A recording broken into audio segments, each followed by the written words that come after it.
प्रितीच्या भयणी भावांनो, असोच एक फामाद एक्टर, ताचे लागीं एक प्रिचर, एक प्रवचन करपीन विचारलें, तुजे मदें आनी म्हजे मदें फरक कितें, डिफरन्स कितें आसा, तशें विचारलें. आनी हो एक्टर ताका असो जबाब दिता. तें प्रवचनकारान अशें विचारलें की तुजे मदें म्हजे मदें फरक कितें, जेन्ना तूं हें एक्टींग करता, हे काणयो तुज्या ड्रामांतल्यान तूं लोकां मुखार दवरता, लोक रोखडींच तुज्या फाटल्यान येतात. पूण जेन्ना हांव जेन्ना प्रवचन करता, प्रिचींग करता, तेन्ना लोक म्हज्या फाटल्यान येनात. जाका हांव खरें सत कितें तें सांगूंक सोदतां, एक जिव्या देवाची खबर सांगता, तेन्ना लोक तितले येनात, ते फाटीं सरतात. कित्याक काय अशें म्हणून हो प्रिचर ताचे लागीं विचारता. आनी ह्या प्रश्नाक एक्टर असो जबाब दिता. तो म्हणटा, हांव घोडये ह्यो सगल्यो फिक्शन, ह्यो ज्यो कल्पना, ह्यो ज्यो कथा हांव लोकां मुखार दवरता, तेन्ना तें सत कशें दवरता.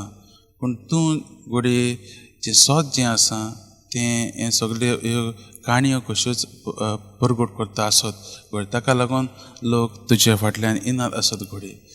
ओय मोगाच्या भयणी भावांनो, जायते फावटी न्हू आमी देवाची जेजूची जी शिकवण जी आसात ती आमी सत म्हूण केन्नाच परगट करना. आमच्या जिवितांतल्यान जेजूची शिकवण जी आसा, जेजूचो मोग, जेजून आमकां कितें केलां तें आमी सत म्हूण परगट करूंक दाखोवंक जाय. ओय मोगाच्या भयणी भावांनो, आयच्या शुभ वर्तमानांत पळयता जायते फावटी न्हू आमच्या ह्या भावार्थांत, क्रिस्ती भावार्थांत घोडये संवसारीक वस्तू भितर सरल्यात, ज्यो आमकां न्हू जें कितें फोर्टीस जें आसा तें देखून सत करून दाखयता. आनी ताका लागून आमची मनां मोगाच्या भयणी भावांनो हे संवसारीक वस्तूचेर गेले. आयज ह्या देव मंदिरांत जेजू भितर सरता आनी पळयता सगळे संवसारीक वस्तू, हे जे सगळे वेपार करताले आनी कितें विकताले ते तांकां तो सगळ्यांक धांवडावन भायर काडटा. एक देवाचें घर, हें पवित्र घर जें आसलें तें तो नितळ करता. जायते फावटी मोगाच्या भयणी भावांनो, आयचो हो शुभ वर्तमान आमकां उगडास करता की आमी आमच्या जिविताचेर नियाळ करूंक आनी आमच्या आत्मीक जिविताचेर नदर मारूंक आपयता.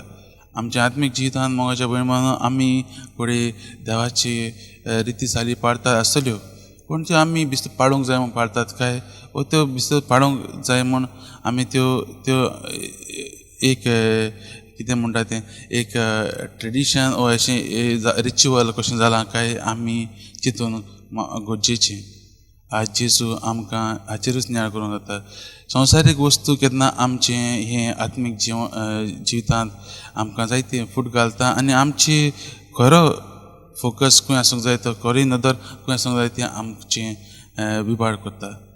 आयज ह्या वाचपाची नियाळ करता आसतना आमी आमच्या जिविताची नियाळ करुया आनी पळोवया आमी जेजूक खऱ्यांनीच आमच्या जिवितांतल्यान तो सत मानून घेवन सत दुसऱ्यांक दिवंक आमी वावुरलां काय, वो आमी आमचें जिवीत संवसारीक वस्तूंचेरच आदारलेलें आसा काय, हें आमी नियाळ करुया. आनी आमचें जिवीत तरी संवसारीक वाटेन वता जाल्यार जेजूचो आदार मागून आमी ताका पयलो जागो दिवंक आमी देवा लागीं कृपा आनी बोड मागुया.